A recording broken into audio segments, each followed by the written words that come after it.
face un tratament cu cafea și cu coniac și țigărchen.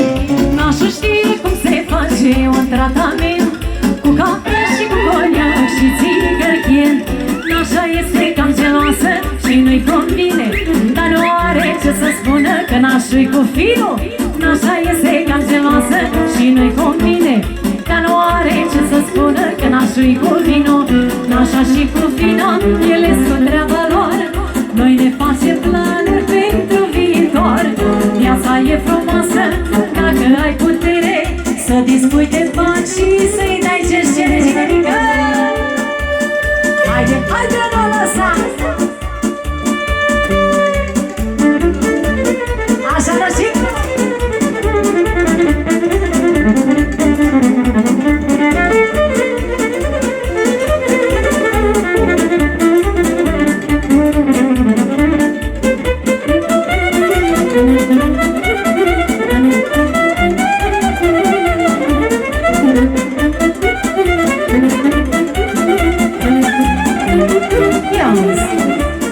Eu cu nașul merg oriunde, că e om de viață.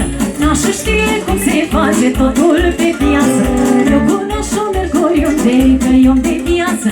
Nașul știe cum se face totul pe viață. Și ne facem o plimbare prin tot orașul. Eu zic că în afarale plătește nașul. Și ne facem o plimbare prin tot orașul. Eu zic că în afarale plătește nașul. Nașa și cu fina, ele sunt treaba lor. Noi ne facem planuri pentru viitor. Viața e frumoasă dacă ai putere să dispui de bani și să-i dai ce-ți cere.